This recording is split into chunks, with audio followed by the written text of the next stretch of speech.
dari anak-anak kelas 6 SD 4 yang saya cintai dan saya banggakan. Puji syukur kehadirat Allah Subhanahu wa Ta'ala karena di pagi yang cerah ini kita masih berkumpul di ruangan yang sangat nyaman ini dalam acara diskusi diseminasi budaya positif oleh Bu Ida Yulianti, CGP Angkatan 8 Kabupaten Grobogan. Di sini kita akan melakukan Bu Ida selaku CGP Angkatan 8 akan mendominasikan budaya positif yang ada di SDN 4 Lambu kepada Bapak Ibu semuanya demi perkembangan dan kemajuan proses pembelajaran kita ke depannya. Untuk waktu sepenuhnya saya serahkan kepada Bu Ida Yulianti selaku CGP Angkatan 8.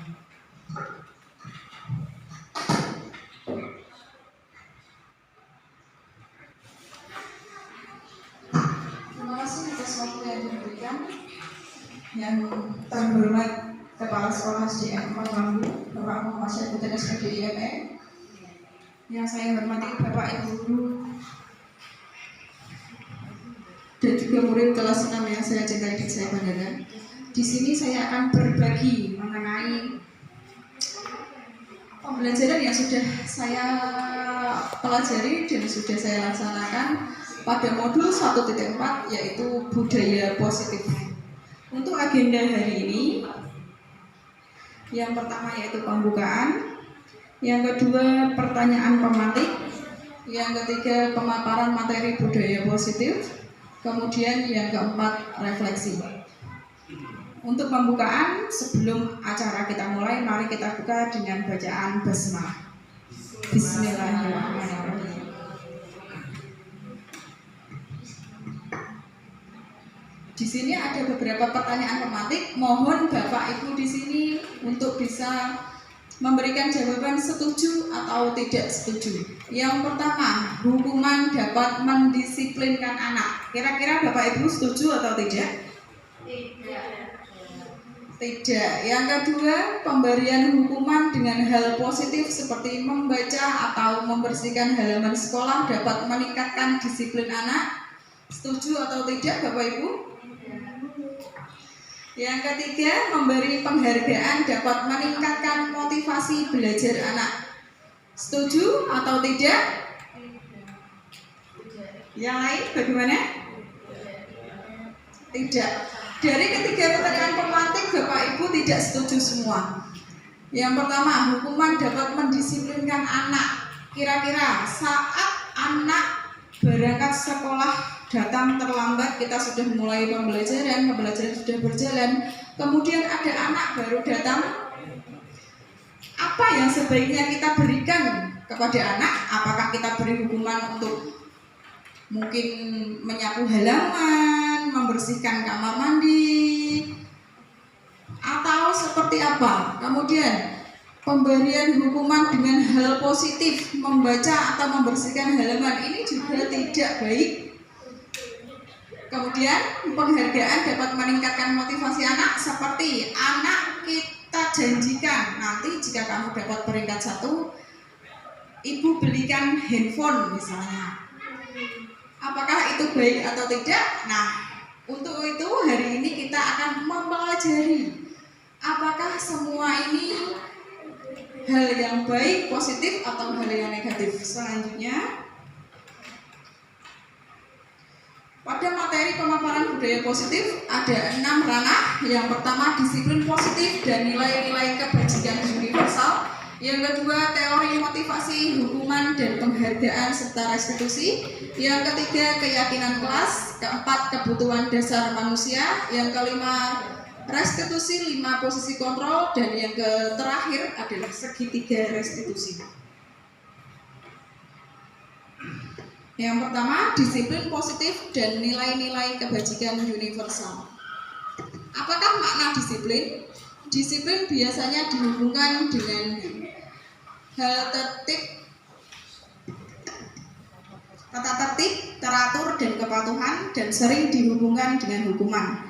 Disiplin positif tidak harus dengan hukuman, justru sebagai salah satu alternatif terakhir dan bila perlu tidak digunakan sama sekali.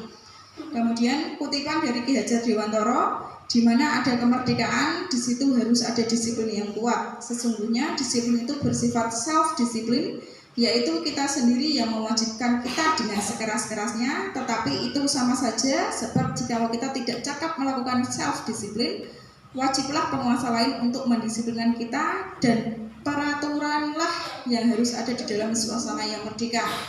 Kemudian tujuan kita sebagai pendidik adalah menciptakan anak yang memiliki disiplin diri sehingga bisa berperilaku mengacu pada nilai kebajikan universal dan memiliki motivasi intrinsik bukan ekstrinsik. Sedangkan nilai kebajikan universal yaitu nilai-nilai kebajikan adalah sifat-sifat positif manusia yang merupakan tujuan mulia yang ingin dicapai setiap individu. Nilai-nilai tersebut bersifat universal dan lintas bahasa, suku bangsa, agama maupun latar belakang. Setiap perilaku atau perbuatan memiliki suatu tujuan, seperti disampaikan Dr. William Glasser pada teori kontrol 1984. Dengan mengaitkan nilai-nilai kebajikan yang diyakini seseorang, maka motivasi intrinsiknya akan terbangun, sehingga menggerakkan motivasi dari dalam untuk dapat mencapai tujuan mulia yang diinginkan. Dian Close 1998. Banyak sekali nilai-nilai kebajikan dari pakar, sedangkan nilai-nilai kebajikan yang ingin dicapai oleh setiap anak Indonesia kita kenal dengan profil pelajar Pancasila. Yang pertama, beriman bertakwa kepada Tuhan Yang Maha Esa dan berakhlak mulia. Yang kedua, mandiri. Ketiga, bernalar kritis. Yang keempat, berkebinekaan global. Yang kelima, bergotong royong. Dan yang terakhir adalah kreatif. Kemudian teori motivasi, hukuman, dan penghargaan serta restitusi.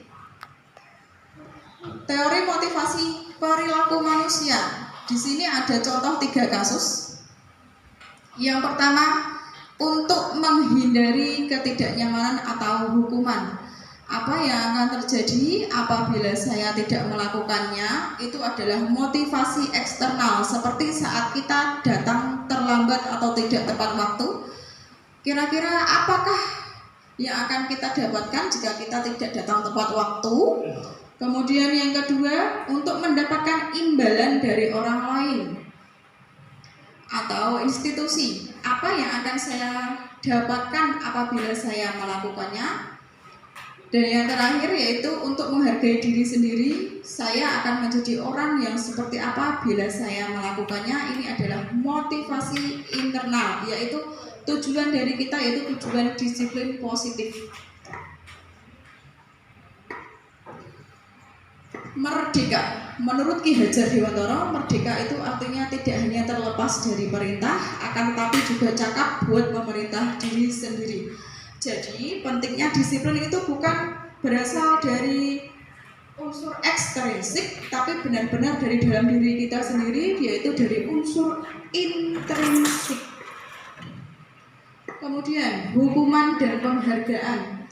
Tindakan terhadap suatu pelanggaran biasanya berbentuk hukuman atau konsekuensi. Sebaliknya, jika tidak melanggar, maka akan mendapatkan penghargaan.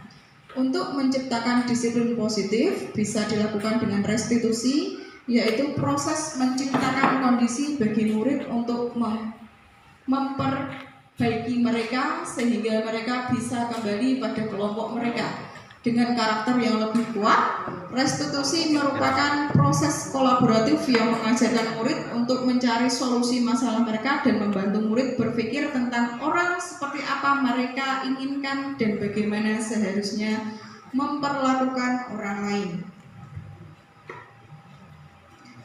Perbedaan hukuman dan konsekuensi. Hukuman itu bersifat menyakitkan, sedangkan konsekuensi membuat anak menjadi nyaman dalam jangka waktu pendek. Kemudian hukuman itu adalah suatu paksaan, sedangkan konsekuensi yaitu stimulus atau tanggapan.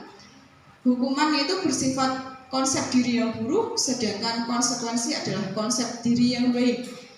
Ada hukuman membuat merasa marah, rasa bermalah, rasa bersalah, dipermalukan, dan merasa tak dihargai. Sedangkan pada konsekuensi yaitu kehilangan hak, dibuat tidak nyaman, diasingkan untuk sementara atau take off. Selanjutnya, perbedaan hukuman dan konsekuensi. Di sini ada beberapa kasus Bapak Ibu. Yang pertama yaitu mencatat 100 kali di dalam buku kalimat saya tidak akan terlambat lagi, saya tidak akan terlambat lagi karena terlambat sekolah. Yang kedua, lari mengelilingi lapangan basket 2 kali karena terlambat hadir di sekolah. Yang ketiga, murid diminta untuk push up 15 kali karena tidak menggunakan masker ke sekolah, yaitu waktu pandemi kemarin ya. Kemudian menggantikan kertas tugas teman yang telah dicoret-coret, membersihkan tumpahan air di meja karena tersenggol pada saat belajar. Kemudian murid disuruh mengenakan sepatu seharian di sekolah karena tidak mengenakan sepatu hitam. Dan yang terakhir adalah lari mengelilingi lapangan basket 2 kali karena terlambat 10 menit untuk pelajaran PJOK. Kira-kira dari beberapa kasus di atas, di manakah yang termasuk hukuman? Apakah mencatat 100 kali di dalam buku kalimat saya tidak akan terlambat lagi? Apakah itu termasuk hukuman atau konsekuensi, Bapak Ibu? Hukuman. Kemudian lari mengelilingi lapangan basket 2 kali, termasuk hukuman atau konsekuensi? Kemudian murid diminta untuk push up 15 kali. Kemudian yang keempat, menggantikan kertas tugas teman yang telah dicoret-coret. Lalu membersihkan tumpahan air di meja tulis karena tersenggol. Lalu murid disuruh untuk mengenakan sepatu seharian di sekolah karena tidak mengenakan sepatu hitam. Konsekuensi atau hukuman? Lalu terakhir, lari mengelilingi lapangan basket 2 kali karena terlambat 10 menit untuk pelajaran PJOK. Mari kita lihat.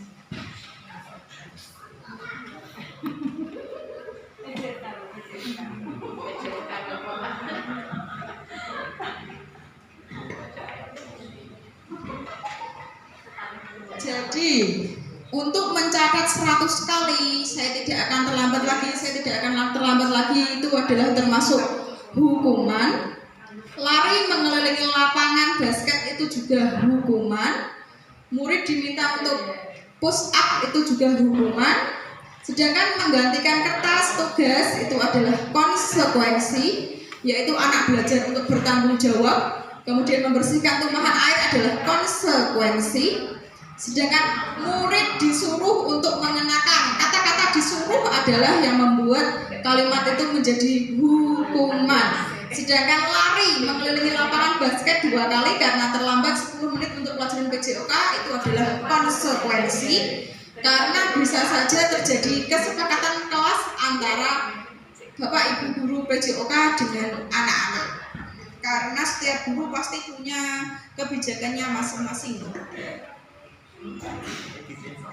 Kemudian dihukum oleh penghargaan, yaitu pengaruh jangka pendek penghargaan efektif jika tidak menginginkan seseorang melakukan sesuatu dalam jangka pendek. Sedangkan pengaruh jangka panjang yaitu penghargaan merusak hubungan. Yang kedua, penghargaan mengurangi ketepatan. Yang ketiga, penghargaan menurunkan kualitas. Yang keempat, penghargaan mematikan kreativitas. Dan yang lima, penghargaan menghukum. Dihukum oleh penghargaan itu seperti tadi, saat anak-anak kita janjikan mereka peringkat 1 dan kita janjikan belikan handphone. Nah, itu adalah dihukum oleh penghargaan. Kenapa? Saat anak sudah berusaha dengan sekuat tenaga dan sudah ingin menjadi peringkat 1, sedangkan pada hasil akhirnya anak tidak mendapatkan peringkat 1, maka yang ada adalah mereka kecewa, mereka drop dan tidak ingin belajar lagi. Jadi itulah sebenarnya penghargaan itu juga tidak baik atau bersifat negatif. Selanjutnya yaitu apa itu restitusi. Restitusi adalah proses menciptakan kondisi bagi murid untuk memperbaiki kesalahan mereka sehingga mereka bisa kembali pada kelompok mereka dengan karakter yang lebih kuat. Restitusi juga merupakan proses kolaboratif yang mengajarkan murid untuk mencari solusi untuk masalah mereka dan membantu murid berpikir tentang orang seperti apa yang mereka ingin menjadi, yaitu tujuan mulia dan bagaimana mereka harus memperlakukan orang lain. Dosen 2004. Sedangkan ciri-ciri restitusi ada 9. Yang pertama, bukan untuk menebus kesalahan, namun untuk belajar dari kesalahan. Yang kedua, memperbaiki hubungan. Yang ketiga, tawaran bukan paksaan. Keempat, restitusi menuntun untuk melihat ke dalam diri. Yang kelima, restitusi mencari kebutuhan dasar yang mendasari tindakan. Yang keenam, restitusi diri adalah cara yang paling baik. Yang ketujuh, restitusi fokus pada karakter bukan tindakan. Kedelapan, restitusi fokus pada solusi. Yang kesembilan, restitusi mengembalikan murid yang berbuat salah pada kelompoknya. Perbedaan hukuman, konsekuensi, dan restitusi. Hukuman itu bersifat negatif, konsekuensi bersifat netral, sedangkan restitusi bersifat positif. Tadi ada contoh jika anak datang terlambat atau tidak tepat waktu. Jika kita beri hukuman seperti silakan mengelilingi lapangan 7 kali, itu kan bersifat negatif atau bersifat negatif. Hukuman itu bersifat negatif. Kemudian jika konsekuensi, mungkin Bapak Ibu sudah membuat kesepakatan kelas di mana hadir tepat waktu. Jadi jika tidak hadir tepat waktu ada konsekuensi yang harus dilaksanakan. Sedangkan restitusi ini adalah berupa kalimat positif, di mana Bapak Ibu guru bisa berdiskusi di akhir pembelajaran bersama peserta didik tersebut dan menanyakan, kenapa kamu terlambat? Berarti kamu sudah tidak menyepakati kesepakatan kelas yang telah kita buat. Kemudian bagaimana solusinya agar besok kamu tidak terlambat, Bapak Ibu juga pernah terlambat. Nah, itulah restitusi dengan menggunakan kalimat-kalimat positif. Selanjutnya yaitu kesepakatan kelas. Mengapa tidak peraturan saja? Mengapa harus keyakinan kelas? Mengapa kita memiliki peraturan harus menggunakan helm bila mengendarai kendaraan roda 2? Mengapa kita memiliki peraturan peraturan 3M, menggunakan masker, mencuci tangan, dan menjaga jarak 1,5 meter? Mengapa kita memiliki peraturan harus datang tepat waktu pada saat mengikuti pelatihan? Untuk mendukung motivasi intrinsik, motivasi yang muncul dari diri kita sendiri, kembali ke nilai-nilai keyakinan-keyakinan lebih menggerakkan seseorang dibandingkan mengikuti serangkaian peraturan-peraturan.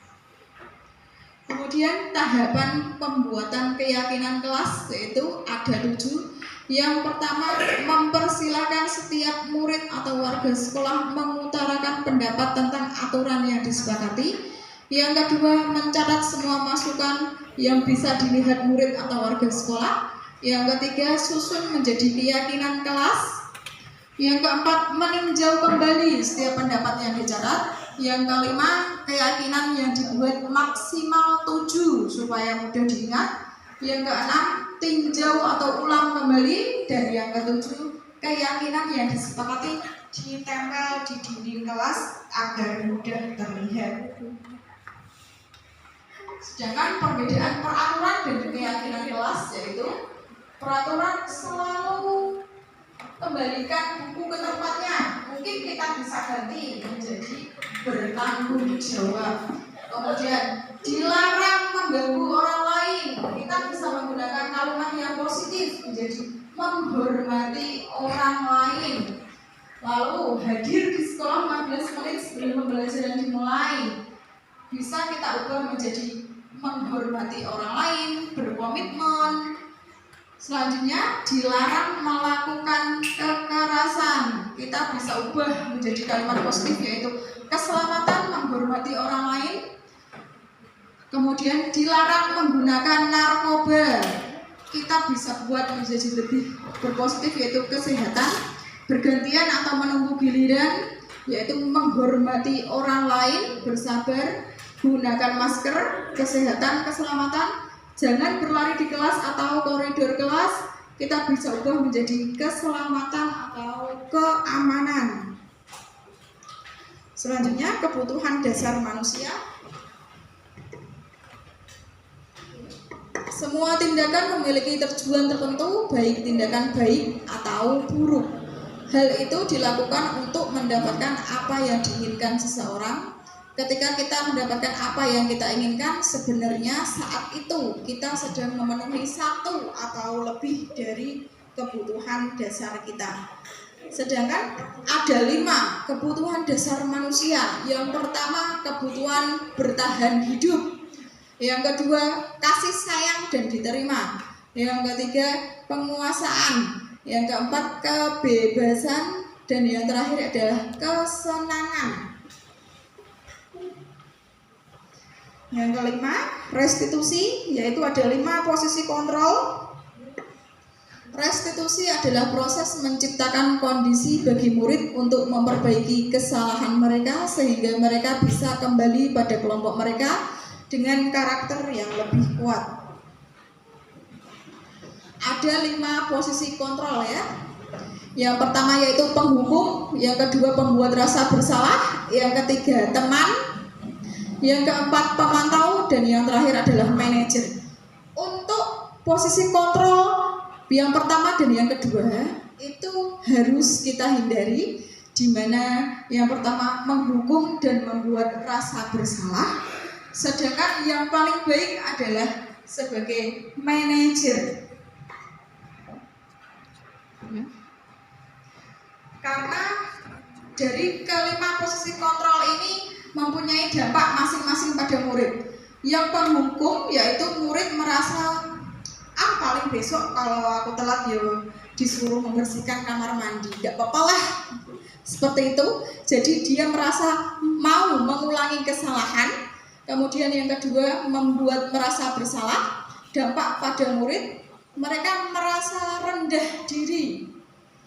Yang ketiga, posisi kontrol teman yang berdampak pada murid lemah, tidak mandiri, bergantung. Kemudian pemantau yang berdampak pada murid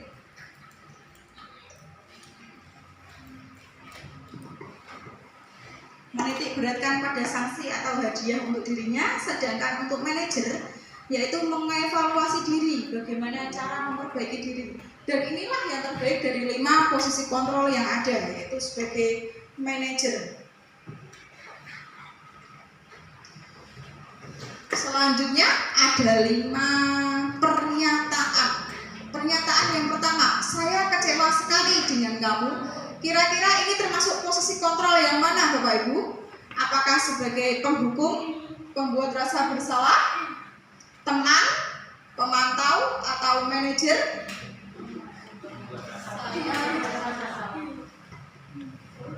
Yang kedua, kamu tidak pernah benar melakukannya.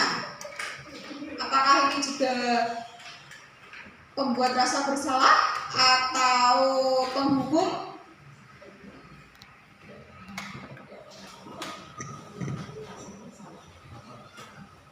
Yang ketiga, ayolah lakukan demi ibu, lakukan demi bapak. Kira-kira apa ini posisi kontrolnya?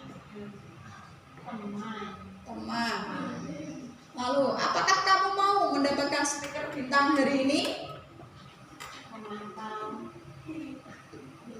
Pemantau, teman, atau apa Bapak Ibu? Baik, nanti kita lihat. Lalu bagaimana kamu bisa menyelesaikan masalah ini? Pernyataan bagaimana kamu bisa menyelesaikan masalah ini, kira-kira ini di posisi kontrol apa Bapak Ibu? Teman. Baik, ada yang teman, pemantau, manajer, dan yang terakhir, kamu selalu yang paling terakhir. Mari kita lihat. Saya kecewa sekali dengan kamu. Ternyata itu adalah posisi kontrol pembuat orang merasa bersalah. Kemudian, kamu tidak pernah benar melakukannya. Itu adalah penghukum. Lalu, ayolah lakukan demi ibu, bapak. Itu adalah posisi kontrol sebagai teman. Kemudian, apakah kamu mau mendapatkan stiker bintang hari ini? Itu adalah sebagai pemantau. Lalu, bagaimana kamu bisa menyelesaikan masalah ini? Itu adalah sebagai manajer. Dan yang terakhir, kamu selalu, yang paling terakhir itu adalah penghukum, karena ada kata-kata kasar di sana yaitu selalu. Lanjut, segitiga restitusi. Segitiga restitusi terdiri dari 3, yaitu yang pertama menstabilkan identitas, yang kedua validasi kebutuhan, dan yang 3 yaitu menanyakan keyakinan. Menstabilkan identitas untuk membuat anak yang merasa gagal karena berbuat salah menjadi positif terhadap dirinya. Guru berkata, berbuat salah itu hal yang manusiawi, tidak ada manusia yang sempurna. Bapak Ibu juga pernah berbuat salah, kita pasti bisa menyelesaikan permasalahan ini. Bapak Ibu tidak tertarik untuk mencari tahu siapa yang benar, siapa yang salah. Bapak Ibu lebih tertarik untuk menyelesaikan masalah. Kalau kamu menyalahkan dirimu sendiri terus-menerus, apakah kamu bersikap baik pada dirimu sendiri? Nah, ini termasuk proses menstabilkan identitas. Yang kedua, validasi kebutuhan, yaitu membantu murid mengenali kebutuhan dasar yang ingin dipenuhi ketika melakukan kesalahan. Setiap tindakan memiliki tujuan, seperti guru berkata, kamu bisa saja kan melakukan hal yang lebih buruk, tapi kamu tidak melakukannya kan? Kamu pasti punya alasan mengapa melakukannya. Lalu apa yang penting bagi kamu? Apa kamu boleh tetap berusaha menjaga sikap itu, tapi tambahkan sikap lain yang baru. Maukah kamu belajar cara lain untuk mendapatkan yang kamu butuhkan tanpa harus memukul? Dan terakhir, apakah kamu bisa melakukan dengan lebih baik besok lagi? Sedangkan menanyakan keyakinan, anak melihat kesalahannya dihubungkan dengan norma sosial dan nilai-nilai yang mendasari manusia berinteraksi dengan orang lain. Guru berkata, apa nilai yang kita percaya di kelas atau sekolah kita? Nilai-nilai universal apa yang telah kita sepakati? Kelas yang ideal itu seperti apa sih? Kamu ingin jadi anak seperti apa? Apa yang kamu rasakan ketika kamu melakukan itu? Kamu menjadi orang seperti apa? Itu adalah sebuah keyakinan kelas. Sudah selesai Bapak Ibu. Yang terakhir yaitu refleksi. Ada 4 pernyataan di sini dan saya ingin mendengar dari Bapak Ibu. Yang pertama, hal baru apa yang mengubah paradigma saya yang saya dapatkan? Yang kedua, perasaan apa yang muncul selama mengikuti sesi ini, khususnya mengenai makna, disiplin, dan motivasi intrinsik. Yang ketiga, peran Among seperti apakah yang telah saya lakukan selama mengikuti kegiatan ini. Dan yang terakhir, saya akan menjadi Among yang seperti apakah setelah mengikuti modul ini.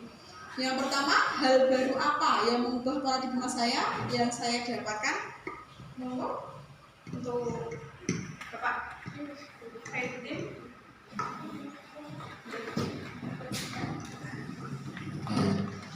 Setelah melihat paparan dari Ida tadi, kita ada paradigma baru yang selama ini mungkin kita tahu terbangun benar, tetapi ternyata setelah melihat tentang hal tadi teori-teori yang disampaikan, ternyata itu adalah belum tepat. Maka paradigma ini nanti yang saya dapatkan mungkin bisa untuk mengaplikasikan di sekolah yang lebih baik tentang bagaimana tentang motivasi, disiplin, kemudian restitusi itu nanti bisa pengembangan di dalam sekolah kita. Dengan beda. Terima kasih Pak atas refleksinya. Untuk yang kedua, perasaan apa yang muncul selama mengikuti sesi ini, khususnya mengenai makna, disiplin, dan motivasi intrinsik? Monggo Pak Adi bisa disampaikan refleksinya.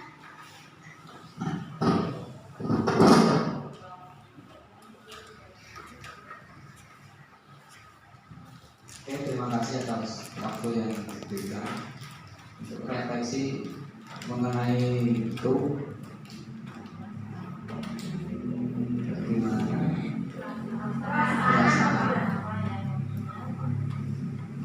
perasaannya gimana ya, perspektifnya cukup senang lah untuk refleksi itu aja yang perlu saya sampaikan. Baik, jadi Pak Adi selama sesi ini merasa senang ya. Terima kasih atas refleksinya.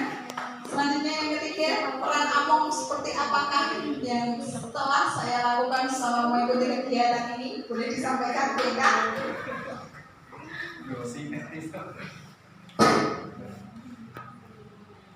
Apakah sebagai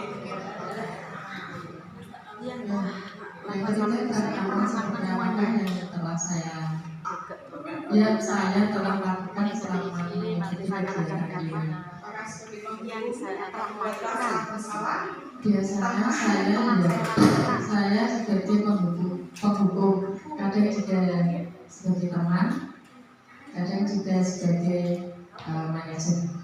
Tapi lebih sering ke penghukum. Tapi karena ini sudah juga enggak, tapi kan sudah ada kesepakatan kelas tuh. Ya, kesepakatan itu konsekuensi masuknya. Tapi setelah mengikuti kegiatan hari ini, insya Allah nanti akan memilih yang lebih baik, bisa teman, pemantau, ataupun manajer. Terima kasih. Baik, terima kasih Bu Eka. Semoga setelah mempelajari materi hari ini, kedepannya kita semua bisa lebih baik, bukan hanya sebagai penghukum, pembuat rasa bersalah, tapi lebih ke level yang tinggi atau manajer. Kemudian yang terakhir, saya akan menjadi Among yang seperti apakah setelah mengikuti modul ini? Bisa diberikan refleksinya, Bu Arifah?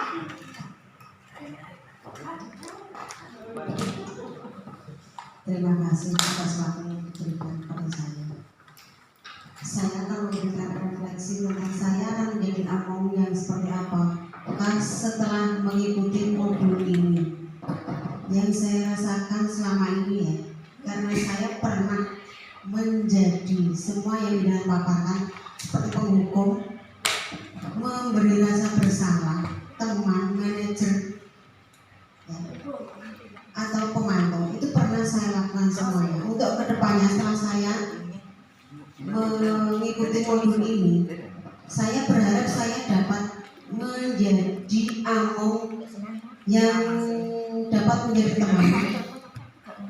Karena kita tahu latar belakang perbedaan siswa itu berbeda-beda, tidak dapat disamakan, disamaratakan, disatukan. Menjadi teman, menjadi pemantau juga manajer, karena kita harus tahu latar belakang siswa dan bisa memberikan solusi bagi siswa tersebut. Demikian, terima kasih. Terima kasih atas refleksi yang disampaikan Bu Arifah. Telah usai semua rangkaian pembahasan hari ini yang saya lakukan. Sekali lagi saya ucapkan terima kasih atas kesediaan Bapak Ibu yang telah mau hadir di sini menemani saya. Semoga kedepannya kita bisa menjadi orang yang lebih baik, bukan hanya sebagai penghukum, tapi kita juga bisa menerapkan keyakinan kelas, menerapkan restitusi, dan menjadi seorang manajer yang baik. Akhirul kalam, mari kita tutup sesi ini dengan bacaan hamdalah. Alhamdulillah. Wassalamualaikum warahmatullahi wabarakatuh. Demikian tadi paparan dari disiplin positif atau budaya positif yang ada di sekolah dari Bu Ida Ilianti, CPK Kabupaten Kabupaten Grobogan. Bisa kita ambil kesimpulan dalam pembelajaran kita di sehari-hari di lingkungan sekolah kita. Kita mempunyai 5 posisi kontrol. Yang pertama adalah sebagai penghukum, yang kedua membuat rasa bersalah, yang ketiga teman, yang keempat pemantau, dan yang kelima adalah manajer. Seperti yang sudah dihentikan Bu Ida Yulianti tadi, hindari posisi 1 dan 2, yaitu sebagai penghukum dan pembuat rasa bersalah. Untuk posisi teman, itu kita menyesuaikan dengan kelasnya masing-masing atau yang dihadapi. Kalau posisi teman itu juga sebetulnya harus dihindari, karena kita ada proses yang dipaparkan Bu Ida tadi namanya segitiga restitusi. Segitiga restitusi itu membantu kita untuk mengembalikan anak ke posisi awal. Jadi kita tidak perlu bertindak sebagai teman untuk anak-anak didik kita, karena dengan kita bertindak sebagai teman untuk anak didik kita, itu akan memperlemah anak didik kita menjadi anak yang tidak mandiri dan berkembang. Terus kemudian dari sifat hukuman, bersifat hukuman, konsekuensi yang dipaparkan Bu Ida tadi, kita bisa mengambil pembelajaran untuk kita masing-masing sebagai guru kelas maupun guru mata pelajaran. Kalau guru kelas, kita bisa membuat keyakinan kelas di awal semester. Kemudian keyakinan kelas itu bisa ditinjau ulang seperti yang dipaparkan Bu Ida tadi. Kemudian dari keyakinan kelas, setiap anak itu memberikan suaranya masing-masing, sehingga nanti akan terbentuk keyakinan kelas dan konsekuensinya akan mampu dilakukan oleh seluruh warga kelas tersebut. Keyakinan antara kelas 1 sampai kelas 6 juga bisa berbeda.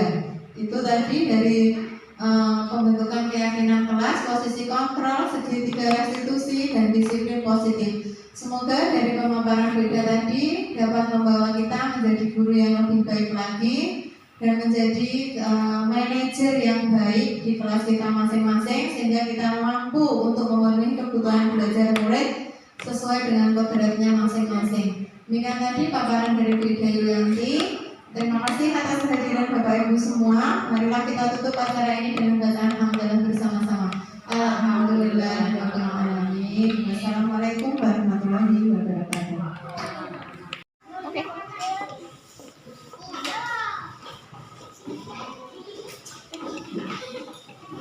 Jadi hari ini kita akan membuat apa tadi? Keyakinan kelas.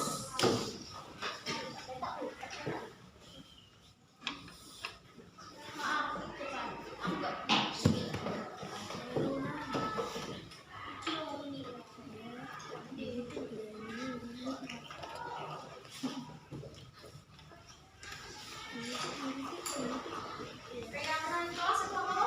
Di kelas 5 sudah pernah buat keyakinan kelas?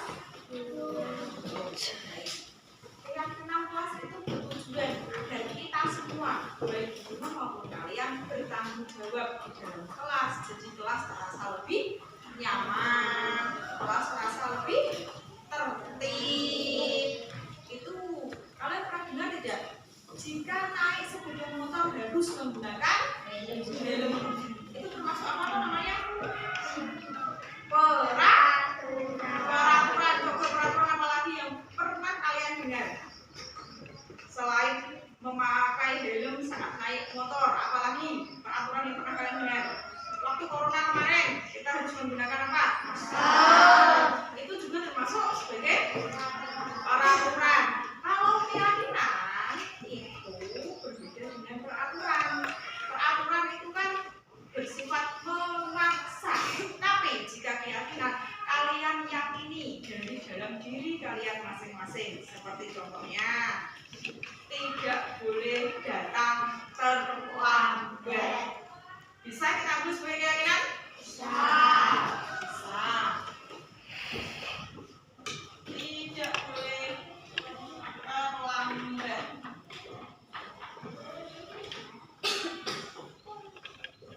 Apalagi kira-kira yang membuat kelas kita menjadi nyaman? Buang sampah pada tempatnya. Bagaimana, setuju?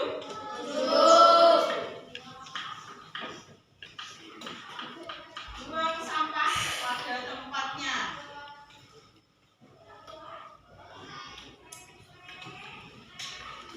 Lagi? Apalagi? Kira-kira mengambil barang milik teman boleh tidak? Tidak boleh? Jadi kita masukkan tidak boleh mengambil barang milik teman tanpa izin? Setuju?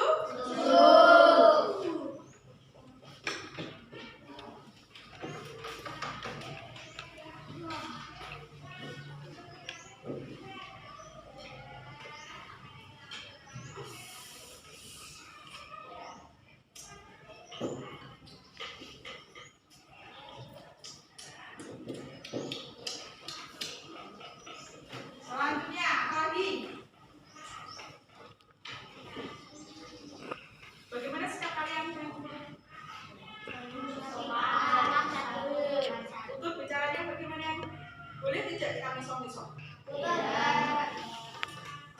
Berarti kita masukkan di sini apa? Tidak boleh Kata kasar. tidak boleh berbicara kotor.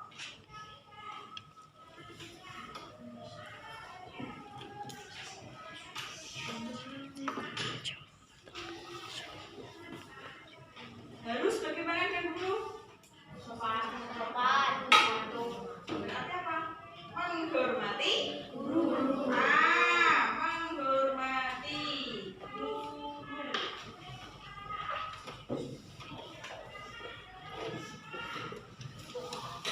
Dengan teman bagaimana? Apa yang harus dilakukan dengan teman? Apa? Saling membantu. Berarti kalau mengerjakan tugas boleh saling membantu. Ulangan boleh. Lalu apa? Boleh tidak melewatkan tangan dengan nama baik? Jadi tidak boleh mengejek.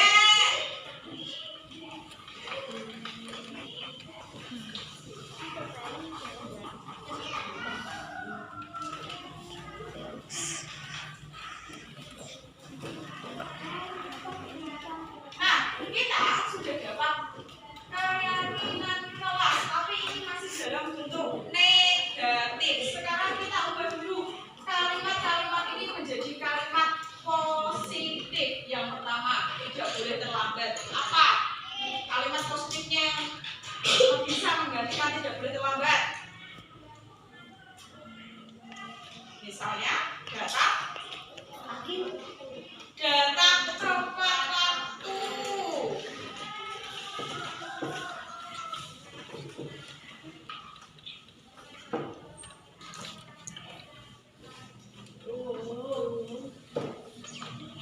Yang kedua, buang sampah pada tempatnya. Sudah positif atau masih negatif? Sudah positif. Berarti kalau kalimat negatifnya apa?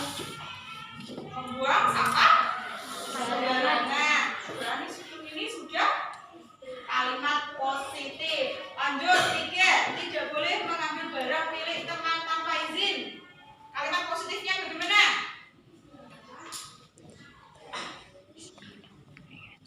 Karena ada kata tidak boleh, ini termasuk kalimat negatif. Berarti kalimat positifnya bagaimana? Izin sebelum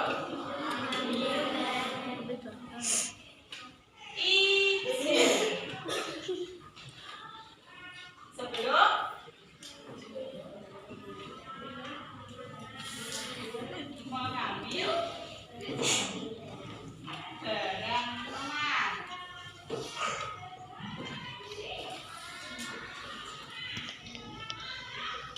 Lanjut, 4.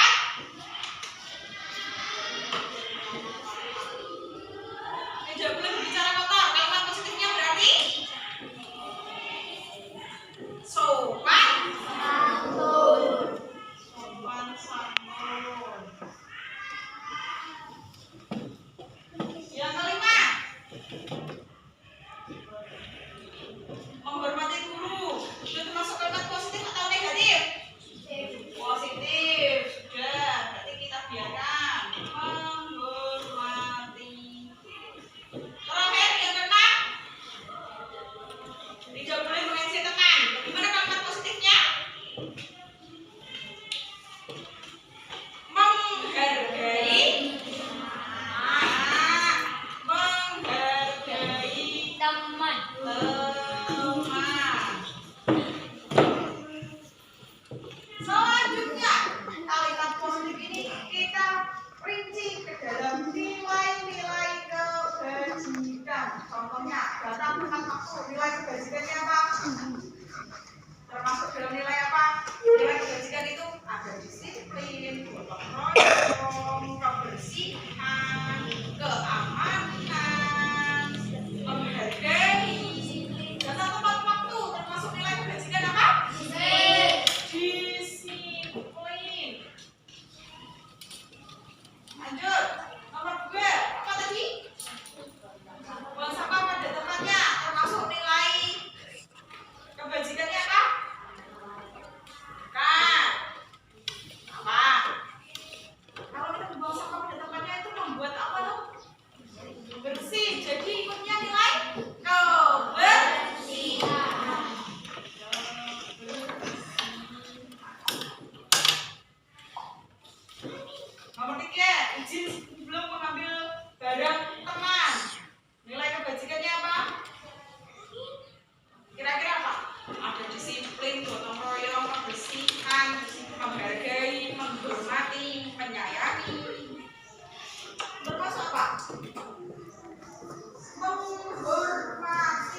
menghormati teman.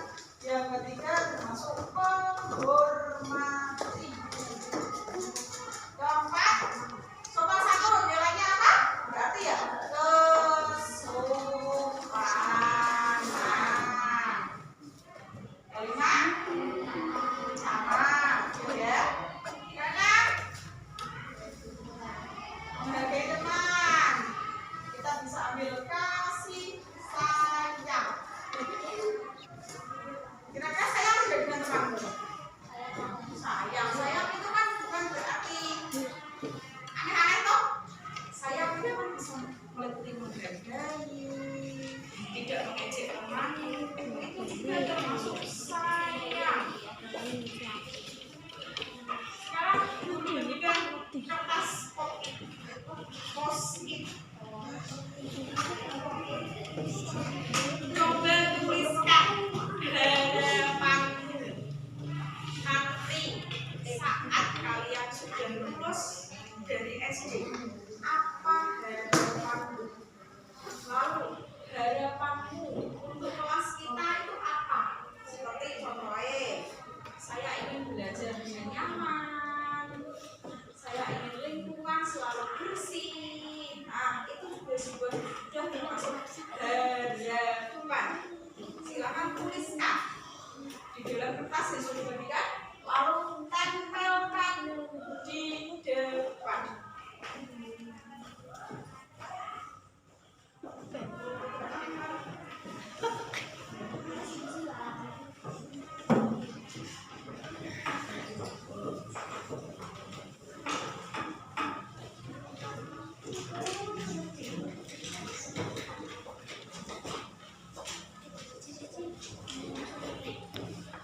Boleh lebih dari satu. Harapan kan boleh lebih dari satu.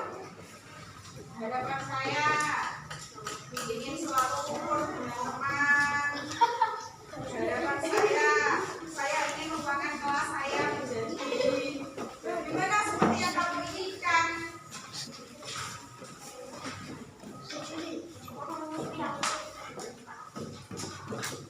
Teman-temanmu berapa ya? Teman-teman di video. Dari Pak.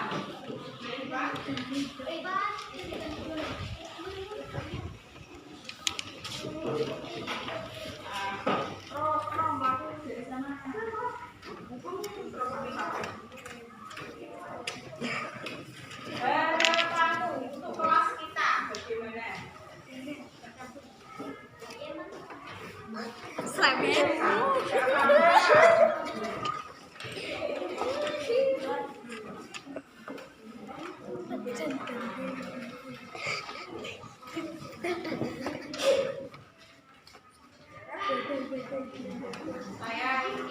Saya memberikan kelas yang bagaimana kelas itu atau mungkin banyak apa nih? Satu boleh, lebih dari satu boleh. Apa yang kalian inginkan untuk kelas kita?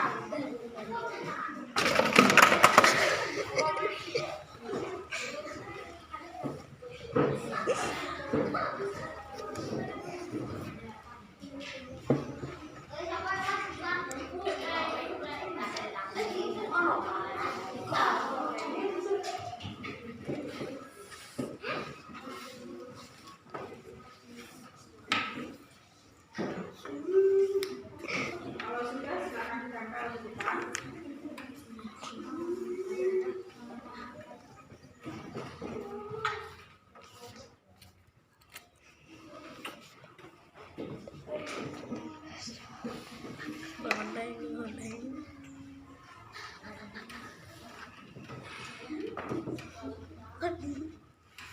Kan ada video kita lihat. Dan nanti Pak kau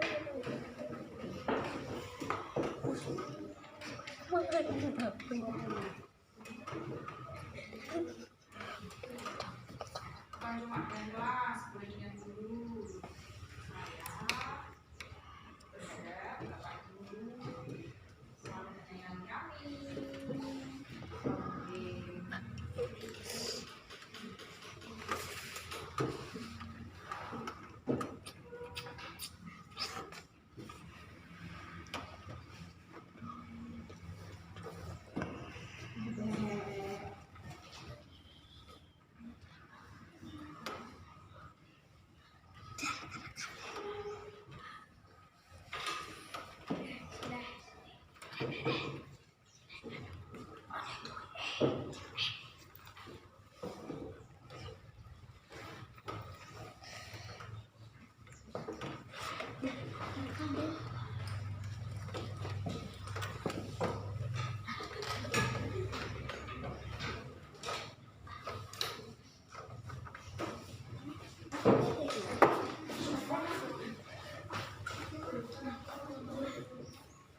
Silakan ditempel, tapi tidak bisa menempel boleh pakai ini. Losi.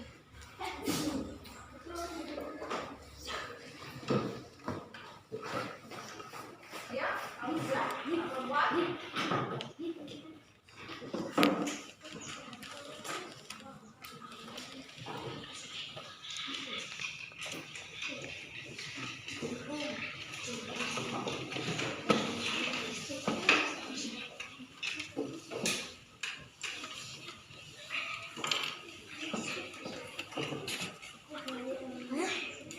Ayo, yang lain.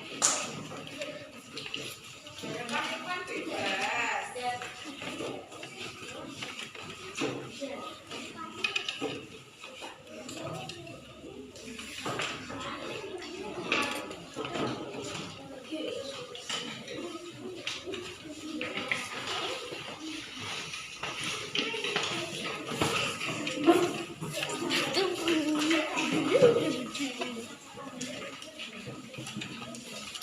Gue gak ngomong ya. Lagi dulu mati.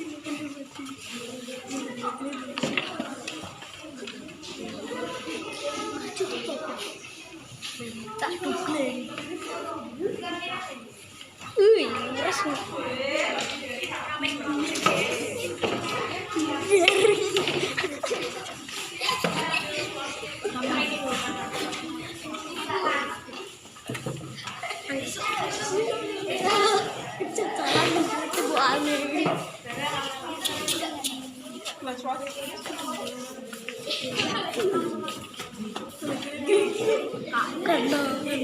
Sudah semua? Sudah.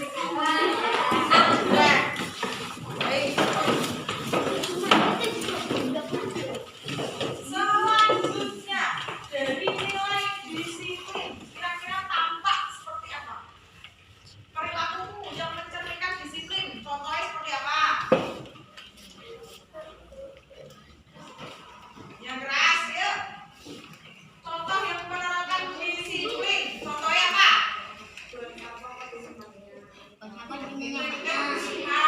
Disiplin dulu. Datang tepat waktu, tampak pada datang tepat waktu, sedangkan tidak terlihat pada datang terlambat. Jadi ini sambil memberikan memang datang terlambat kenapa?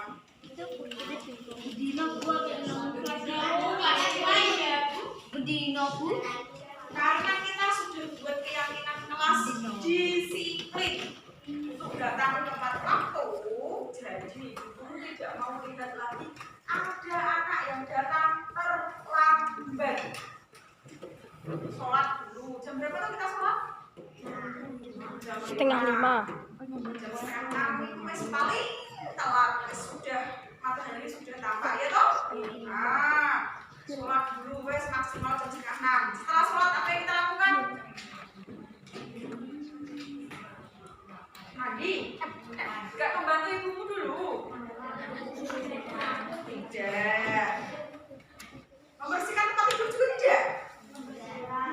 Membersihkan. Sekarang kita ubah. Kelas 6 sudah besar. Sudah tahu apa itu artinya tanggung jawab, ya. Setelah sholat, setidaknya bersihkan, rapikan tempat tidurmu. Kalau masih ada waktu, bantu ibu untuk menggoreng telur mungkin. Nah, setelah itu baru mandi, sarapan. Sekolah. Selesai, jam 6:30 bisa berangkat. Bisa? Rumahmu semakin dekat, jangan semakin siang untuk berangkat. Berangkat lebih awal itu lebih bagus. Selanjutnya, kebersihan tidak tampak pada membuang sampah di laci. Nenek. Tapi tampak pada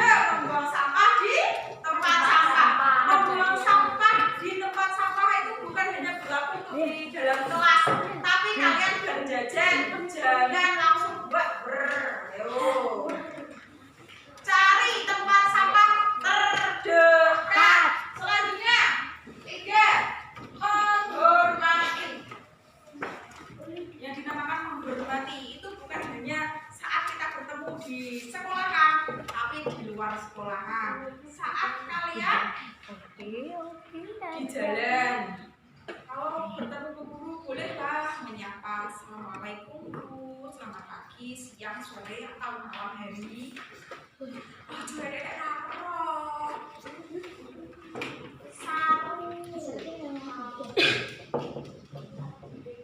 kalau di rumah kalian ada orang tua, di sekolah kan ada bapak ibu, ridhonya juga diperlukan untuk kesuksesan nanti.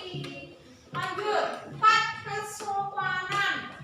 Sopan itu bukan hanya bertutur kata, perilaku dan juga WA. Setidaknya ucapkan salam dulu. Baru jelaskan apa perlunya kalian menghubungi bapak ibu guru. Jangan lupa, mungkin nomor kalian belum disimpan, bapak ibu guru juga belum tahu nomor siapa. Di bawahnya sebutkan namamu. Bapak ibu guru itu bukan dukun, orang-orang wah ini nomor Feli. Nggak bisa seperti itu. Sebutkan namamu. Jangan lupa, kesepakatan yang sudah kita buat kesopanan. Ibu tidak mau dengar kalian berkata kotor, mau di dalam kelas, ataupun di koridor, ataupun di luar. Setuju? Setuju. Terakhir, kasih sayang. Kasih sayang itu bukan hanya dengan teman, dengan adik kelasmu. Kelas 5, 4, 3, 2, 1. Jika mereka berbuat salah, ditegur. Ojo disentak-sentak. Jika mereka berkata kotor, dikandani. Kalian sekarang yang paling besar di sini, kelas kempis yang paling besar. Berarti perilakumu, ucapanmu ditiru adik kelasmu. Kemarin kita sudah mengutarakan cita-cita masing-masing. Ada yang ingin jadi polisi, TNI, dokter, imam, musola, ataupun apapun itu. Nah, cara menggapainya bagaimana? Yaitu dengan disiplin, sopan santun, tanggung jawab. Jika kalian melakukan kesepakatan kelas ini dengan baik, insya Allah kalian kedepannya akan menjadi orang sukses.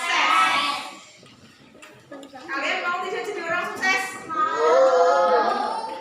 Oke, selanjutnya semangat untuk hari ini. Coba semangatnya bagaimana? Semangat, yes. Semangat. Semangat lagi. Semangat. Kita buat dulu zil-zil untuk anak kelas 6. Jika guru mengucapkan kelas 6, jawaban kalian bagaimana? Oke. Ini kelas 6. Cerdas. Cermat. Lagi. Cermat. Hah? Ceria. Cerdas. Ceria. Apalagi? Hebat. Berkarakter. Boleh. Oke. Kita sepakati. Kelas 6.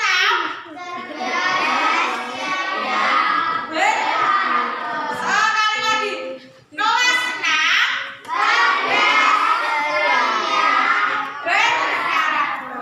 Oke, terima kasih. Tepuk tangan untuk kalian.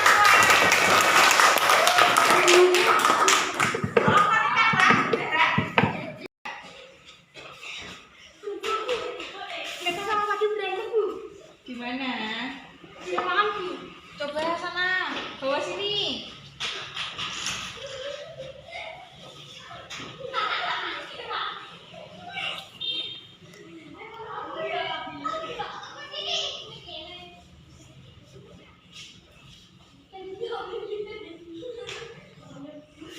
Ayo sini duduk dulu.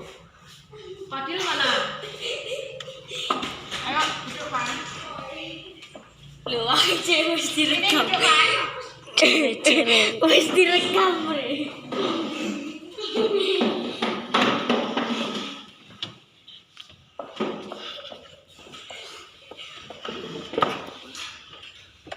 Tadi pegang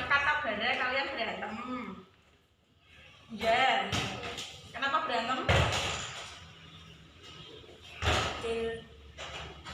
Ngambil pulpen aku. Betul, Dil? Udah, jangan dulu. Kemarin kita sudah menyepakati kesepakatan kelas, ya kan? Kalau ada yang berbuat salah, kita cari dulu kebenarannya, bukan langsung berantem toh. Apakah Fadil benar sudah mengambil pulpen Nevan? Enggak, Bu. Lalu siapa yang ngambil? Bukan kamu. Bukan. Kamu tahu di mana pulpenmu, Van? Di meja. Di meja warna? Karena hitam. Lah, itu pulpen yang kamu pegang tadi warnanya hitam punya siapa, Dil? Punya aku, Bu. Punya kamu sendiri? Bukan ambil milik Nevan? Bukan. Baik, besok lagi pulpennya dikasih nama sendiri-sendiri agar tidak tertukar dengan temanmu. Padahal kan Fadil bisa saja benar-benar mengambil pulpenmu, Tovan. Tapi Fadil punya sendiri. Cuma karena tidak diberi nama, jadi Fadil, kamu merasa itu ada pulpen kamu, ternyata bukan pulpen kamu. Besok jangan diulangi lagi. Jadi supaya tidak berantem dan tidak tertukar, pulpennya kita kasih nama. Oke? Baik, paham? Terima kasih. Silakan ulang. Udah, matikan video ini. Assalamualaikum warahmatullahi wabarakatuh. Perkenalkan, nama saya Ishak Dinda. Saya Nevan Andrian Jaka Nismara. Kami dari SDN 4 Lambu. Kami merasa senang karena tidak dimarahi dan tidak dihukum karena kami bertengkar. Kami diajak mencari solusi untuk dan memperbaiki kesalahan kami. Terima kasih. Wassalamualaikum warahmatullahi wabarakatuh. Halo Fadli, tadi guru lihat kamu membuang sampah sembarangan ya? Membuat kesalahan itu wajar Fadli, tapi kamu pasti punya alasan. Kenapa kamu tadi membuang sampah sembarangan? Karena Terburu-buru, mau kemana? Main bola. Jadi tadi kamu terburu-buru ingin ikut main bola lalu membuang sampah sembarangan. Betul itu Fadli? Apakah Fadli melanggar keyakinan kelas yang sudah kita sepakati? Ya, kira-kira keyakinan kelas apa Fadli? menjaga kebersihan. Menjaga kebersihan. Nah, jadi Fadli setelah ini apa yang Fadli lakukan agar selalu menjaga kebersihan? Tidak membuang sampah sembarangan. Tidak membuang sampah sembarangan. Oke, jika Fadli sudah tahu apa yang harus dilakukan ke depannya, besok lagi jangan diulangi. Walaupun kamu terburu-buru dan dipanggil teman-temanmu untuk main bola, jangan lupa untuk membuang sampah pada tempatnya ya Fadli. Iya. Baik, silahkan sana bermain bola sama teman-temanmu. Terima kasih. Sama-sama. Oke. Assalamualaikum warahmatullahi wabarakatuh. Nama saya Martin Dalio Fadli. Saya dari SDN 4 Lambu. Saya sangat senang karena tidak dimarahin dan tidak dihukum. Karena saya membuang sampah sembarangan. Saya diajak untuk memperbaiki kesalahan saya dan mengingat kesepakatan kelas dan telah kami buat. Terima kasih. Wassalamualaikum warahmatullahi wabarakatuh.